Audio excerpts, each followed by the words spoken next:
Good to see you, man. Let's start this with the White Sox. We opened the show this morning talking about the disappointment on the south side at the loss of Jose Abreu, the 3-year deal he signed with the Astros, kind of a gut shot to White Sox fans. So what's next for the White Sox? Yeah, first of all, not that unexpected. I'll give the front office credit. They were transparent about possibly losing Jose Abreu at the end of the year. This was a team that was full of first basemen / DHs. They had to clear some room, even though he's a good player, 36 years old. They have a budding star in Andrew Vaughn who needs to get every day at bats. They got to get him into the infield, his natural position, and maybe get better in a couple positions, at least defensively. And then again, just get him that full season of at bats that he deserves. So it makes a lot of sense. It does seem like if they're going to transform their offense, it's going to be via trade or internally. They have a young guy in Oscar Colas getting ready to play right field, which opened up in a sense when they moved these outfielders around and let Abreu go. Second base could be filled internally. This is a team that also basically stated publicly and privately they're not going to spend a ton in free agency. They're not fishing in the deep end of the pool. So you see them sign up Clevinger, nice addition. They need depth there. But they really need to transform some things offensively. It's yet to be known exactly how that's going to be done.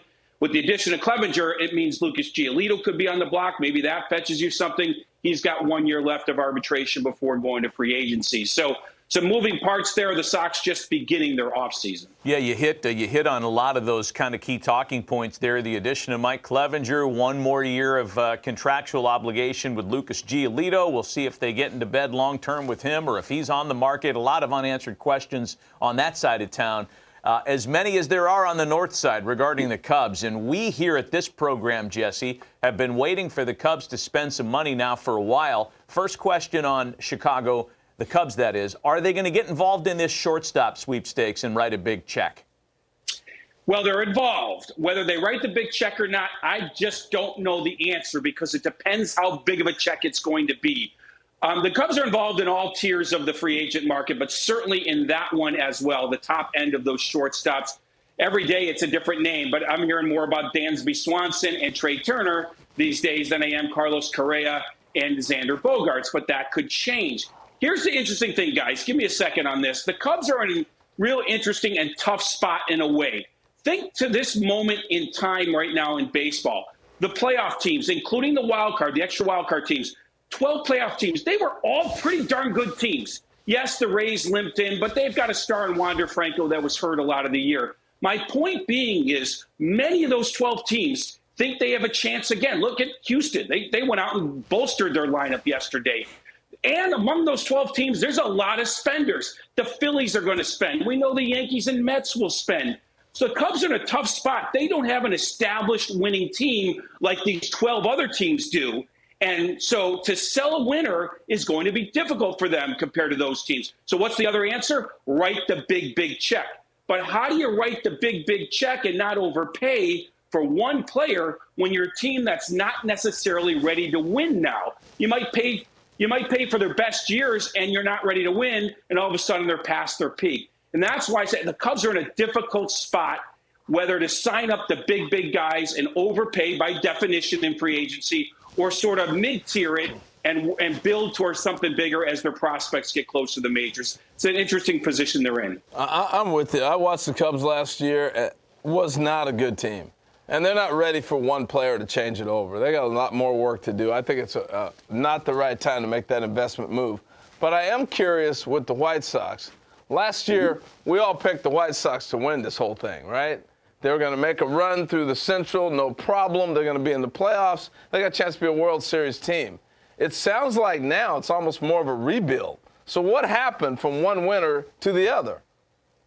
I don't think it's a rebuild. I just think for whatever reason, sometimes you have that odd team that takes a step back. I compare them to Cleveland, the division winner. They didn't have a player that played with his hair on fire like Jose Ramirez. They didn't have speed. They didn't have defense. They were supposed to have power. That dried up. And I think in this new era of baseball, the elimination, the shift, the pitch clock, you got to be able to win in different ways, right? You got to be able to pitch. You got to have some speed, some defense. I think the Sox are going through a bit of a transformation, though their hands are going to be tied a little bit. They have contracts that, are not really that movable. Yohan Moncada is one that I think about. Maybe Liam Hendricks is a tradable piece, Harold.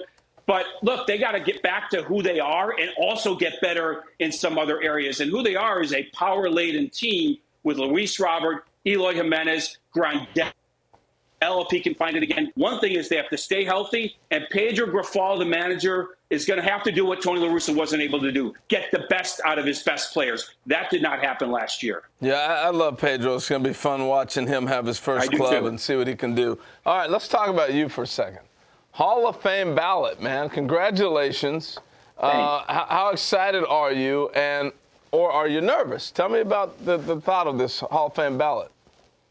No, that's a good word. I'm a little bit nervous. I'm going to, I've already started my research, have another month or so to get it done. I'm not going to reveal too much right now, but I think I heard you last segment. I mean, it is a bit of a relief to have the steroid era guys off. That's going to be someone else's problem this weekend in San Diego. So it's nice to sort of just get back to the baseball debate on a lot of these guys. I think the attention on Scott Rowland and Billy Wagner is going to, we're going to pivot back to that. I'll mention this. I'm a Gary Sheffield guy.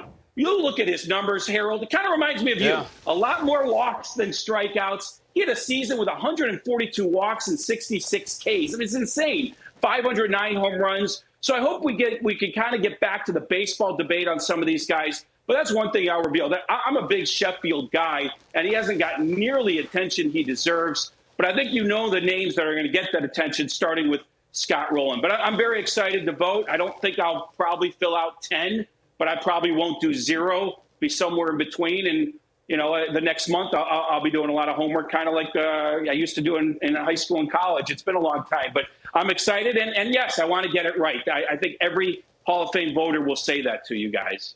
Jess, we appreciate the visit, man. Good to see you.